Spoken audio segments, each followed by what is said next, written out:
Hey guys, it is Wednesday. I'm on my way home. It is about 10 of 5, so I'm running a little bit late.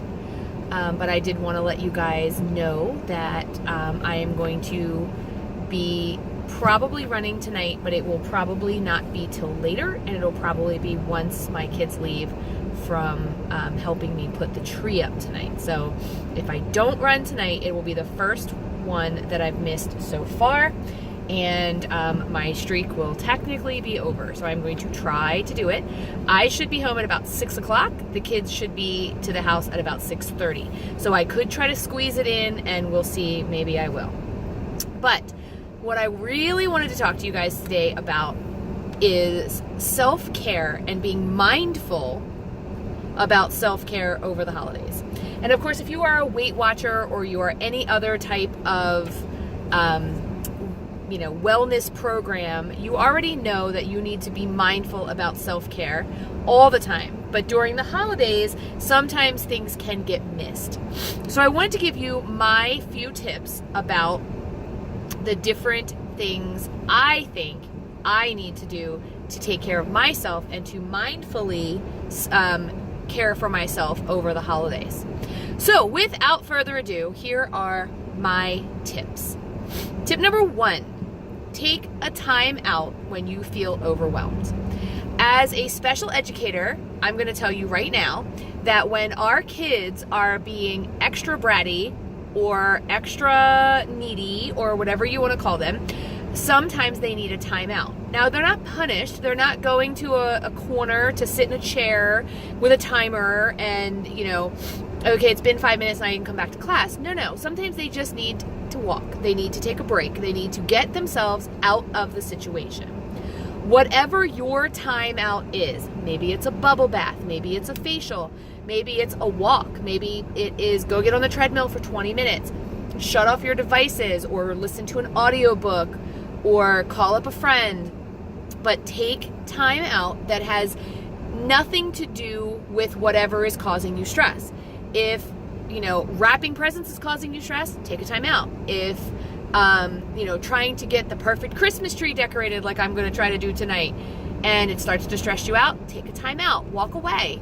We tell kids to do this all the time. Walk away, take a time out, and take time for yourself if you feel overwhelmed. There is no shame in walking away from something that is overwhelming you. I'm not telling you you have to throw it away forever, but for a couple of minutes, walk away, get yourself pulled back together, and then come back to it. One year, for example, I was baking cookies and my gingerbread dough just wasn't happening. It wasn't working the way it was supposed to. It was either too crumbly or too wet and I couldn't get it to work. So finally, I walked away. I put it in the refrigerator. I walked away. I said, I'm going to come back to it later. I went out. I did some Christmas shopping. I came back. The dough was in the refrigerator. I pulled it out. I played with it a little bit. I got it to work. It was fine. What I decided to do after that is my kids could care less whether it was homemade gingerbread or gingerbread out of a roll. So what I do as soon as the gingerbread comes out in the rolls right around October, I start stocking up on them because if you don't get them quick, they go fast. So I grabbed 4 rolls of those and they were already in my refrigerator. So I know that's one thing that's not going to cause me stress this year. So if you have to take shortcuts, if that's your way of taking your time out, do that. Shortcuts are okay. Not everything has to be perfect. You do not have to make sure that there is a red ribbon and a white wrap on each gift. I'm like that. I want all of my gifts to match. I am weird about tissue paper. I'm a former recovering kindergarten teacher, and I had every color tissue paper you could imagine. And when I put gifts into a gift bag, my tissue paper on that gift bag had to match the gift bag.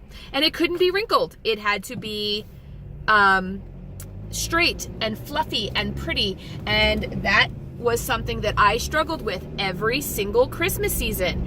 And you know what I've done? I've given that up. That's my time out. I gave up, and it does not have to be perfect. And I have embraced the imperfection of the holidays. And that is my second tip. Embrace the imperfection of the holidays. It does not have to be perfect. If there are one or two things on your list that simply must be perfect, and if it's not, it will ruin your holiday, then by golly, make sure that every ornament is on that tree correctly, or make sure that every gingerbread man has 3 buttons. Whatever it is that has to be perfect, or you're just not going to have a good holiday and it's going to ruin it, then do it. But it cannot be everything. So some of the things you're going to have to embrace the imperfection and realize that the reason that nobody is going to look back and go, I remember that one year that Lisa gave me a red Christmas bag, and do you know there was blue paper in there? And oh my goodness, I will never forgive her. No one's going to remember that. No one cares. Or that gingerbread man did not have 3 buttons. It only had 2. And you know what? If someone in your life is pointing that kind of stuff out, you need to take a double check on that one, because that's too much. But figure out the things that have to be perfect for you, and figure out the things that don't have to be perfect for you. And understand that if you're trying to make them perfect to make someone else happy, we usually can't make other people happy. You just can't. So embrace the imperfection of the holiday. My third tip is breathe. And I mean that figuratively and literally.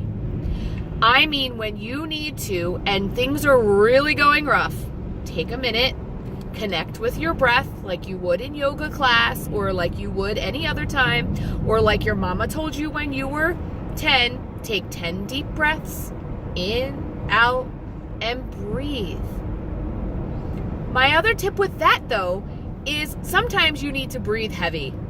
Again, go get on the treadmill, go take a walk, go do a kickboxing class, do some Pilates, get yourself breathing, get yourself out of the headspace you're in. Fill your lungs with air. Your body needs breath, and we hold our breaths when we're stressed. So make sure that you are breathing. When you're breathing, one of the tips that I tell my kids who I work with every day who have anxiety, we talk about doing things like the 5, 4, 3, 2, 1. Find 5 things in the room that you can look at. Find 4 things in the room that you can hear. Find 3 things in the room that you can touch. Find 2 things in the room that you could smell. And find 1 thing in the room that you can taste. In school, I usually leave off the taste one. But as you're doing that, it brings your mind and your breath back to normal. So remember your breathing. My 4th tip is be mindful of addictive behavior. So when I was thinking about, I was doing some research on what really do we need to work on, what do people have problems with around the holidays. And one of the things they were saying was people have a tendency to overindulge in alcoholic beverages. And if you're someone who maybe takes prescriptions, may overdo it on those. I decided to kind of frame this in a different way. Be careful of addictive behavior.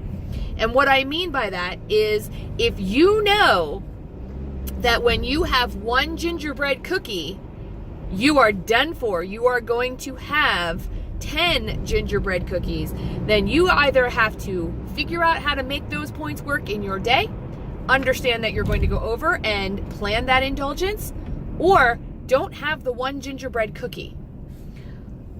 Make sure that if it is something that is an addictive behavior to you, that you manage that. Maybe it's spending money, and that could lead to other things. Maybe it's drinking a little too much at the holiday party. Whatever it is, make sure that you are mindful and manage any addictive behavior that you have. For me, it is eating. It's knowing that if I put 1 Trader Joe's macaroon in my mouth, I'm going to eat the whole box. So a lot of times I will make sure that I count for those points, and how many am I going to have? And I sometimes have to get people to hide them from me or put them somewhere else so that I don't eat them. And that's my addictive behavior for me, because once I let loose, I'm done. So you have to manage your addictive behavior. Maybe your addictive behavior is calling up an ex and saying it's the holidays and I'm lonely. So I'm going to call up my ex and hang out with them, and whatever it is, whatever that addictive behavior, and we all have something, manage that, because at the holidays we have a tendency to indulge in those addictive behaviors more than any other time of year. My next tip is practice healthy food relationships. This kind of goes along with the addictive behavior for me. But remember to listen to your body. If you are full, step away from the table. I once told my dad I had lost a bunch of weight, and he said, "How did you lose it?" And I said, "I was running."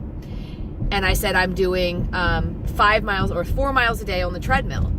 And he said, "Well, I really think what you're really doing is doing push-aways." And I'm like, "What's a push-away?" He goes, "It's when you push away from the table when you're full." And he was right. So if you're full, stop eating. If you realize you're eating because you're upset, holidays tend to bring that out on us. If you realize you're eating because Aunt Sally is, filling you with her Christmas cookies and you're full, you don't want them, or you have said to yourself, "I'm not going to do it," manage that relationship you have with food. Don't give in to the peer pressure. Here we are out at the cocktail party, and all of your friends, your skinny little friends, are sitting around, or even your not so skinny little friends are sitting around with their 4th Cosmopolitan. Do people still drink Cosmopolitans? I love a good Cosmopolitan at Christmas time because it's just festive. Pomegranate ones too. So all your friends are sitting around with their pomegranate martini or their pomegranate Cosmopolitan, and they're on their 4th one, and you're trying to down water like a man dying of thirst. And they're like, "Oh, come on, have one more," or "Split this appetizer with me," or "Oh, my mom made these cookies, have some. There's donuts in the break room, go get one." Don't succumb to peer pressure. Remember, your relationship with food is different than other people's relationship with food. How many people do you know who can walk over to the Munchkins, the Dunkin' Donuts Munchkins, and pick up one, pop it in their mouth, and walk away? 3 points, by the way, and not come back for more? Well, if you know you can't do that, then you know what your relationship to food is. One of the ways that I manage my food during the holidays is I stick to a flavor palette. So obviously, between Halloween and Thanksgiving, my flavor palette is pumpkin. I will try things that are pumpkin flavored. Pumpkin pie, pumpkin roll, pumpkin cupcakes, pumpkin coffee. And if I see something that I just can't live without, that I've got to try, I do it. But I kind of stick to that flavor palette. I don't have apple pie. I'm not eating pecan pie. I don't know, what other fall flavors are there? I'm not doing any of those. It's just pumpkin. And it's just things that I can't get all year long. Well, I don't know about you, but at my store, you can get pumpkin roll all year long now. I've seen pumpkin roll in the middle of the summer. I've learned how to make my own pumpkin muffins for a pretty cheap point-wise, so I don't really crave them all too much anymore. But on Thanksgiving, Amber brought these pumpkin muffins that had this, I don't even know what kind of icing on top, and they were 12 points. And I ate them. I ate 2 of them, not in the same day, but I knew I was going to eat them, and then I kept my points low the rest of the day because I knew once those pumpkin muffins were gone, I wasn't going out and buying more, and I wanted them, and they were good, and I made sure I had them. So now with Christmas coming up for me, we celebrate Christmas. We actually celebrate several winter holidays, but my flavor palette is peppermint and gingerbread. And I will allow myself to have several concoctions, several treats that have those flavors. About once a week, I have a skinny peppermint latte from Starbucks. I know some people are saying they can't get skinny peppermint latte anymore, but in my Starbucks you still can. So while I still have it, I'm still getting it. And I'll have one about once a week when Norm and I go out or when we go somewhere. If I had, yesterday I was confronted with dark chocolate peppermint bark at my job. Dark chocolate peppermint bark tastes like Christmas to me. So luckily I'm so busy that I'm not able to sit in the same room with it. So what I do is I take a piece about that big and I charge myself 1 point for it, and that's all I can have. And because it's dark chocolate, it doesn't send my cravings into overdrive. So I do let myself have that, and I let myself have it yesterday, and I let myself have it today, and I'm probably done. I probably won't do it again. But it's delicious, and I feel no guilt because it is in my flavor palette, and it is something that I will not get the rest of the year. You know, come January, I do still like peppermint, so I may still have some peppermint mocha. That's what I've switched my coffee over to.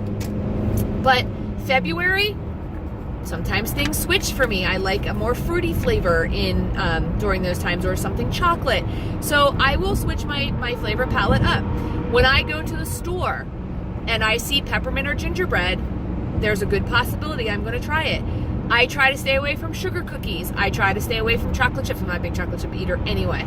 But there is a sugar cookie that has peppermint on it, and I will let myself have a couple of them because I try to stick with those two things. If I don't, then I want a sugar cookie, and I want a Rice Krispie treat, and I want a gingerbread, and I want some eggnog, and I want some of this. But if I say these are my flavor palettes, then that's where I stay, and that works for me. Also, figure out your stress triggers, because we all eat for stress, whether we're happy, sad, angry, mad, stressed out, whatever it is, we all stress eat.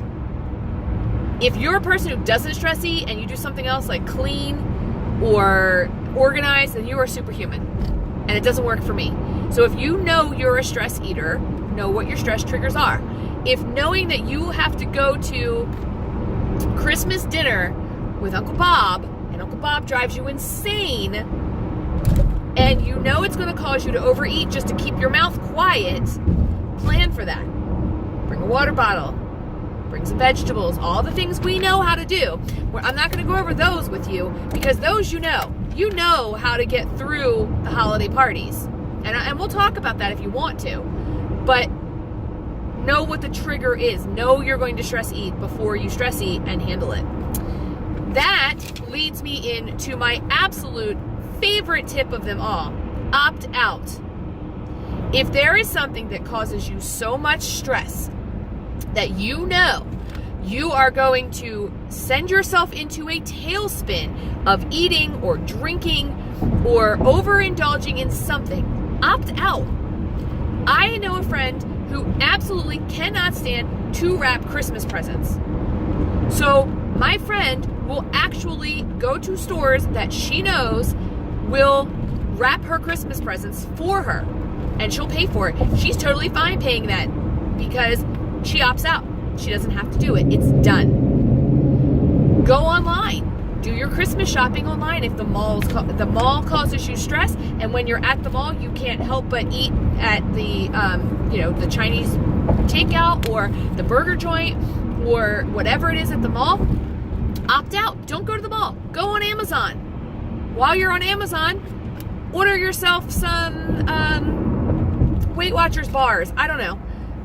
But don't put yourself in the situations that you're going to cause yourself more stress. Opt out. And back to Uncle Bob. If Uncle Bob makes you crazy, opt out. That brings me to my next one, which is if family drama or the gift exchange at work makes you crazy, come up with an excuse. You know what? I don't feel well. I've had a sore throat all week. I don't think I'm going to come to dinner at Uncle Bob's house, but I will send a nice bottle of wine. Or I had the gifts delivered yesterday by a friend. They're sitting on your front porch, but I don't feel well. I don't want to be around you all because I'm afraid of getting you sick. If you don't want to hurt anyone's feelings. But don't put yourself in situations that are going to cause you stress. If you can't help it, if you must go, then opt out of the conversation. If Uncle Bob looks at you and says, so when are you getting married? Or, hey, let me talk about my political views. Stand up, walk away. Do not walk to the buffet table. Do not walk to the bar. Stand up and walk away and go talk to Aunt Marge. stand up and walk away, and I'll tell you the best thing, go play with the kids. If there are kids in the room, go play with them. Because you can always get away with playing with kids or dogs. Go outside. I need some fresh air. I'm not feeling well. Don't stay long. Go. Check in. As soon as Uncle Bob starts talking about why you're not married, or how he lost weight, or what you should be doing with your life, say, you know what? We have other places we have to visit. Thank you so much for having us. Thank you guys. Merry Christmas. And leave. Opt out. Get out. There are people at my job that the Christmas party every year causes them an emotional breakdown. Don't go. No one this year. I know someone who did not go to the Christmas party last year. And when they were not at the Christmas party, no one said, oh, why didn't so-and-so come? We know we're busy. Don't go. No one's mad at that person this year. The next three, I think, are very important. Number one is grief. We all have some type of grief that we deal with during the holidays. This will be the first holiday season that Norm has spent without his mom. She passed actually during the holiday season last year. She passed on the 28th of December. And I know for a fact that certain things this Christmas season are going to cause him pain. Pulling out an ornament that has his mom's picture in it. We have the chair that she sat in for her very last picture of him and her, which I'm so thankful that I took. She didn't want to take it because she was very swollen from chemo and cancer. But I'm so glad I took it because it was the last photo that she took. And I'm completely thankful that I have that. But I know there are going to be things this Christmas that cause him pain and cause me pain as well. I'm going to make him a lasagna for Christmas because his mom used to do that. And I know it's going to cause him pain just to look at it. And deal with that grief. Understand that it's okay. Don't live in it.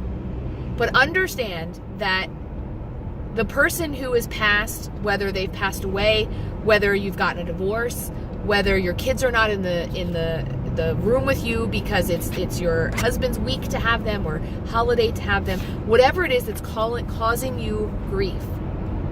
Remember, this is a holiday season, and if you cannot get over your grief, if you can't figure out a way to make yourself happy, then remember one of my last tips, which is this too shall pass.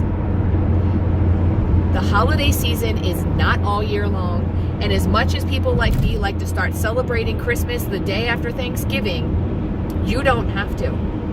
You don't want to put a tree up? Don't put a tree up. You don't want to celebrate Christmas? Don't. Stay home and watch old movies. But if you know you want to celebrate Christmas, you want to get through, you want to start the healing process, whatever it is, understand that this too shall pass. It is one of my favorite sayings in the world. This too shall pass.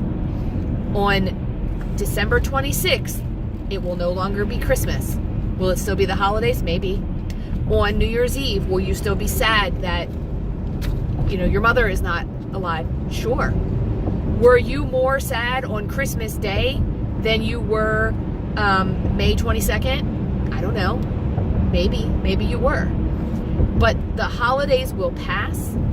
They will move on, and before you know it, it will be the first of the year, and everybody will be at Weight Watchers, and everybody will be at the gym and driving you crazy, and before you know it, it will be March, and we'll be celebrating St. Patrick's Day, and it'll be April or May or whenever Easter is this year, we'll be celebrating that, and then before you know it, it'll be summertime, and you'll want to be in a bathing suit or hanging by the pool or wearing shorts or whatever it is you do in the summertime, and don't let the grief and the stress of the holidays derail you. This too shall pass. I heard from Kim at Fit and Fabulous Mama the other day, and she made the best point ever. She said there are a lot of people right now, right this very moment, who are saying, I'm going to let loose during the holiday season because I've already kind of messed it up, and I'm going to just allow myself to do whatever I want, enjoy, indulge, whatever, and I'll pick back up January 1st. Okay. And they just might. But come January 1st, they're going to be 15 pounds heavier trying to get back down where they are today. Don't do that to yourself. Remember, this is a holiday season. It will pass. And my very final, last tip for you is this. If the holidays are so rough for you that it is sending you into the type of tailspin that makes you feel hopeless, that makes you feel so sad and lonely, please reach out. Please get help. There are numbers. There are things you can do. You can go out and show your gratitude. You can go out and find ways to give back to your community. There are all different kind of things you can do that will make you feel better. I am not a psychologist. I'm not a psychiatrist. I'm not a doctor. And I don't profess to come on here and tell you we'll just get over it. But if you need help during the holiday season to get through the holiday season, please reach out and get it. If you need numbers, if you need talking to, if you need something, ask. Ask me, ask your friends, ask your family. Holidays are rough for everybody. But if you're someone who really, truly thinks they cannot make it through the holiday season because of the feeling of hopelessness, please, please reach out. Ask me. I've got phone numbers for you.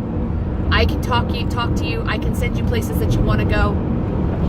But please don't just try to knuckle through. Get yourself some help if you need it. So hopefully these 8, 10, whatever they were, self-care tips help you. Tell me what your biggest self-care tip is. Maybe it's just a big old hot bubble bath. One of the things Norm and I do every couple of months is we will go and we rent a hotel room that's got a huge bubble bath in it. And we just sit in that bubble bath and we eat Chinese food in the bathtub and we drink champagne in the bathtub and we don't get out of the bathtub and we hang out in there because it's just warm and cozy and we love it. And if that's what you need to do, then do it. Tell me what your biggest self-care thing that you do around the holidays is. Please drop me a comment. Like this video, share it if you think it'll help somebody. And if you haven't subscribed yet, please do that. Thank you guys so much for coming and hanging out with me for the last 27 minutes. And I hope you have a great holiday season. And I will be back in my next video to tell you about what I ate or what we're doing. Or maybe we'll talk about how to get through the holidays. Tell me what you guys want to talk about. What do you want to see? And I will see you guys very soon. Thanks for tuning in. Bye, guys.